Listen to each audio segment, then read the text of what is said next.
दुनिया में तेल का मामला कुछ ऐसा है कि हल्का सा झटका लगा नहीं कि पूरी इकोनॉमी हिल जाती है। कुछ ऐसा ही हुआ भी। मिडिल ईस्ट में तनाव बढ़ा, समुद्री रास्तों पर खतरा मंडराया और बाजार में खलबली मच गई। इसका असर भारत पर भी साफ दिखा, क्योंकि भारत भी अपनी जरूरत का करीब 90% तेल बाहर से मंगाता है। लेकिन इस उथल पुथल के बीच एक पुराना दोस्त भारत के फिर काम आया है। वो दोस्त है रूस। अमेरिका, इजराइल और ईरान के बीच बढ़ती तनातनी से मामला इतना बढ़ गया कि स्ट्रेट ऑफ हॉर्मुज जैसे अहम समुद्री रास्ते पर उसका असर पड़ा।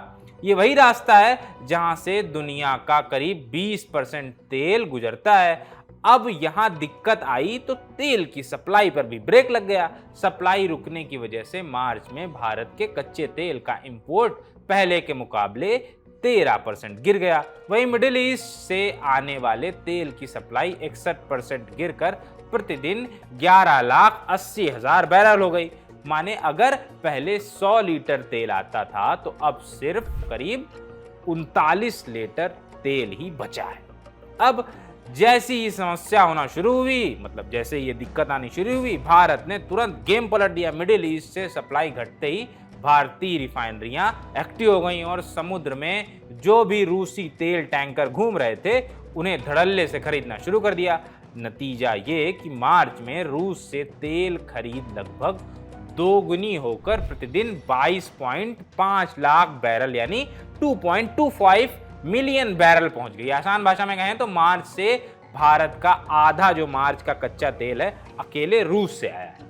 अब यहाँ एक और ट्विस्ट है कि अमेरिका, जो पहले रूस से तेल पर सख्ती दिखा रहा था, उसने हालात देखते हुए थोड़ी ढील दे दी।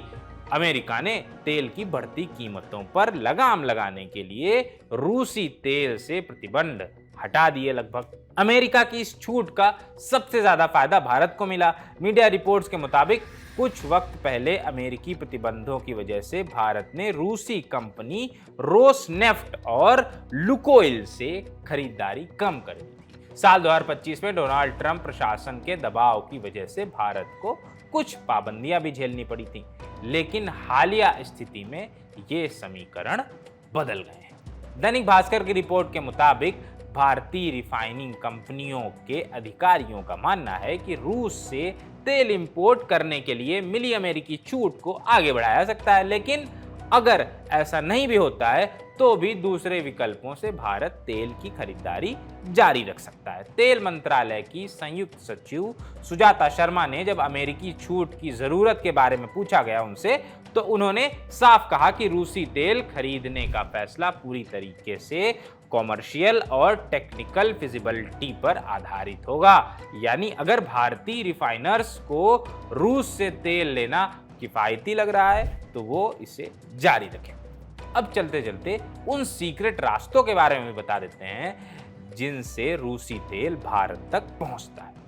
इसमें पहला रास्ता है बाल्टिक सी। रूस सबसे ज्यादा तेल बाल्टिक एक्सपोर्ट टर्मिनल से ही एक्सपोर्ट करता है। इस रास्ते रूसी टैंकरों को भारत पहुंचने में 25 से 30 दिन का समय लग जाता है। वहीं दूसरा रास्ता है ब्लैक सी से होकर ब्लैक सी के किनारे बने नोवोरोसिस्क पोर्ट से टैंकरों में रूसी तेल लोड किया जाता है। अलग अलग समुद्री रास्ते पार करते हुए ये टैंकर भारत के पोर्ट पहुंचते हैं। ब्लैक सी से भारत तक आने के लिए इन्हें करीब 4200 नॉटिकल मील की दूरी तय करनी पड़ती है, जिसमें करीब 15 से 20 दिन लगते हैं। तो कुल मिलाकर कहानी ये है कि मिडिल ईस्ट में टेंशन बढ़ी, सप्लाई घटी, लेकिन रूस ने फिर पुराने दोस्त की तरह एंट्री मारी और भारत की तेल की गाड़ी पटरी पर बनाए रखी। फिलहाल इस खबर में इतना ही। खबर लिखी है रक्षा ने, मेरा नाम अनुभव, कैमरे के पीछे है उदित। देखते रहिए दी रेलेवेंट टॉक। शुक्रिया।